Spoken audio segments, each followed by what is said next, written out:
अस्सलाम वालेकुम। जहाँ से अब हमने ख़त्म किया था वहाँ से दोबारा कंटिन्यू करते हैं क्वेश्चन नंबर 3 से, क्योंकि क्वेश्चन नंबर 1 और 2 मैंने फर्स्ट लेक्चर में बता दिया। अब क्वेश्चन नंबर 3 से ऑनवर्ड चलते हैं। स्लाइड ऑन कर लेते हैं। Question number 3, a car has a velocity of 10 meter per second. It accelerates at 0.2 meter per square second for half minute. यानी हाफ मिनट का मतलब होगा 30 सेकंड्स के लिए 0.2 मीटर पर स्क्वायर सेकंड की मदद से कार जो है वो एक्सलरेट करती है और उसकी इनिशियल वेलोसिटी गिवन है। तो सबसे पहले हम गिवन डाटा ले लेते हैं। अब हमने फाइंड क्या करना है, फाइनल वेलोसिटी और डिस्टेंस दोनों चीज़ें फाइंड करनी है। So initial velocity v i is equal to 10 metre per second, जिससे गाड़ी मूव कर रही है, और टाइम उसने लिया है 30 सेकेंड्स। एक्सेलरेशन की वैल्यू गिवन है 0.2 मीटर पर स्क्वायर सेकेंड। वो यहाँ मैं लिखना भूल गया हूँ, लेकिन आपने लिखना क्वेश्चन में नज़र आ रहा है 0.2 metre per square second.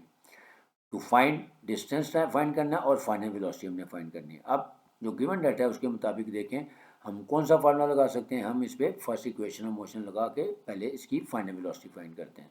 So v f is equal to v i plus a t. अब वी आई की वैल्यू है हमारे पास 10 प्लस ए की वैल्यू है 0.2 और टाइम हमारे पास है 30 सेकेंड्स। इसको सिंप्लीफाई करें कैलकुलेटर से तो आ जाएगा आंसर 16 मीटर पर सेकेंड।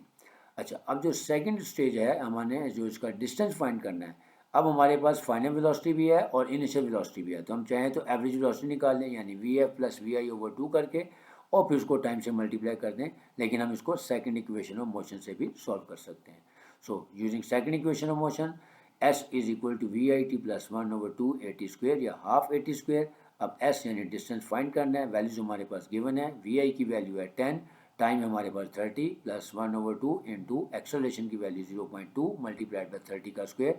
तो 30 का स्क्वायर लेंगे तो वो 900 आ जाएगा और फिर उसको हम कैलकुलेटर की मदद से सिंप्लीफाई कर दें तो हमारा आंसर आ जाएगा 390 मीटर। अगर हम चाहते हैं तो इसको v f plus v i over 2, यानी हमारे पास देखें वी एफ की वैल्यू है 16 प्लस वी आई था हमारे पास 10, 16 प्लस 10 करेंगे 26, उसका हाफ लें 13 और उसको 30 से मल्टीप्लाई करें तब भी 390 मीटर आंसर। लेकिन आपका कॉन्सेप्ट क्लियर करने के लिए आपको बता रहा हूँ कि सेकंड इक्वेशन ऑफ मोशन और हम s is equal to v t से भी इसको निकाल सकते थे। अब क्वेश्चन नंबर 4 की तरफ चलते हैं, लेकिन पहले इसका रिजल्ट लिख लें। Hence the final velocity would be 16 metre per second and the distance travelled would be 390 metre. Next question number 4, a tennis ball is vertically hit upward with a velocity of 30 metre per second. यानी एक tennis ball को जब हमने vertically hit किया तो उसकी velocity थी, initial velocity थी 30 मीटर पर सेकेंड। 3 सेकंड के बाद वो हाईएस्ट पॉइंट पे पहुंची थी। अब हमने फाइंड करना है कि मैक्सिमम हाइट क्या थी और फिर उसके बाद कितना टाइम लगेगा उसको वापस आने में। एक बात याद रखनी, जितना टाइम ऊपर जाने में लगता है उतना ही टाइम उसको आने में लगेगा। यानी अगर 3 सेकेंड्स हैं जाने के लिए तो 3 सेकेंड्स आने के लिए लगेंगे और टोटल टाइम हो जाएगा 6 सेकेंड्स। अब हमने हाइट फाइंड करनी है, उसके लिए हम सेकंड इक्वेशन ऑफ मोशन वाला फॉर्मूला यूज़ कर लेंगे। पहले गिवन डाटा लिख लेते हैं। इनिशियल वेलोसिटी है 30 metre per second. Final velocity 0 होगी, क्योंकि जब भी कोई चीज़ मूव करके रुकेगी तो उसकी फाइनल वेलोसिटी हमेशा 0 हो जाती है। तो टाइम हमारे पास है 3 सेकेंड्स और जी की वैल्यू मैंने कहा कि अभी जब पहला जो हमारा वीडियो लेक्चर था उसमें मैंने बताया था कि वी जी की वैल्यू जो है वो अपवर्ड गोइंग बॉडीज़ के लिए -10 होती है और फॉलोइंग बॉडीज़ के लिए +10 होती है। तो सो जी is equal to -10 metre per square second. और मैक्सिमम हाइट फाइंड करनी है और टोटल टाइम फाइंड करना है। फार्मूला लिख लेते हैं using second equation of motion.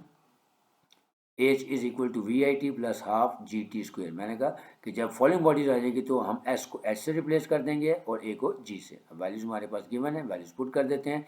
We आई था हमारे पास 30, टाइम था हमारे पास 3 सेकेंड प्लस 1/2, जी की वैल्यू -10 इंटू 3 का स्क्वेयर यानी 9। अब इसको जब सिंप्लीफाई करेंगे तो हमारे पास आंसर आ गया 45 metre. So the maximum height would be 45 metre. अब हमने टोटल टाइम निकालना है, उसका आपको फार्मूला बता ही दिया पहले मैंने कि total time is equal to time for going upward and time for coming back, यानी दोनों सेम होंगे। सो टी प्लस टी यानी 3 + 3 is equal to 6 second answer आ जाएगा। रिजल्ट लिख लेंगे। So the maximum height gain by the ball would be 45 metre and total time taken would be 6 seconds. Next question number 5, very important question, conceptual question है। A car moves with a uniform velocity of 40 metre per second for 5 seconds. यानी पहली stage पे car move कर रही है 40 metre per second की velocity से, uniform velocity यानी वी दिया हुआ है। और फिर उसके बाद वो रेस्ट पे आती है, यानी उसकी फाइनल वेलोसिटी 0 हो जाएगी और फिर वो डिसेलरेट होती है, यानी एक्सेलरेशन की वैल्यू नेगेटिव हो जाती है। और सेकंड स्टेज पे वो 10 सेकंड के लिए फिर मूव करती है और उसका कितना डिस्टेंस होगा। तो फर्स्ट स्टेज पे S1 और सेकंड स्टेज पे हम S2 निकालेंगे, फिर टोटल डिस्टेंस दोनों को ऐड करके निकालेंगे। कैसे? Let's start. गिवन डाटा पहले लिख लेते हैं। गिवन डाटा में यूनिफॉर्म वेलोसिटी है 40 मीटर पर सेकेंड और टाइम है 5 सेकेंड्स। टू फाइंड S1 यानी पहली स्टेज पे जो डिस्टेंस फाइंड करना है वो है S is equal to VT, so 200 metre यानी 40 मल्टीप्लाइड बाय 5। अब सेकंड स्टेज पे जब गाड़ी स्टॉप होने के बाद चलेगी, इसका मतलब है उसकी फाइनल वेलोसिटी 0 हो जाएगी और जो 40 मीटर पर सेकेंड है जो एवरेज वेलोसिटी थी वो इनिशियल वेलोसिटी बन जाएगी। So v i is equal to 40 metre per second, final velocity यानी v f is equal to 0 और अब टाइम कितना लगेगा 10 सेकेंड्स। तो अब हम इसको निकालते हैं, S2 को निकालते हैं, फिर टोटल डिस्टेंस निकाल लेंगे using formula. Again S is equal to VT वाला फार्मूला निकालेंगे, क्योंकि अब हमारे पास फाइनल वेलोसिटी और इनिशियल वेलोसिटी दोनों है तो उन दोनों को ऐड करके 2 पे डिवाइड कर देंगे, यानी final velocity 0 plus initial velocity 40, दोनों को ऐड करके 2 पे डिवाइड किया और टाइम से मल्टीप्लाई किया तो 200 मीटर आ जाएगा। So total distance would be S1 plus S2 यानी 400 मीटर आ गया।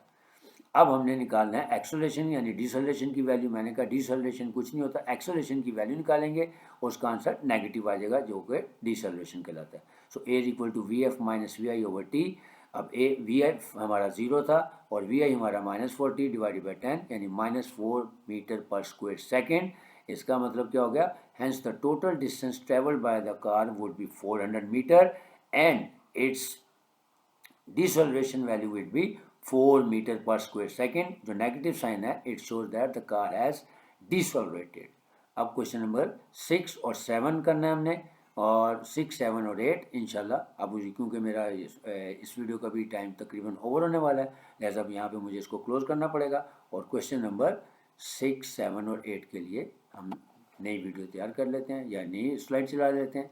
तब तक के लिए अल्लाह हाफिज़।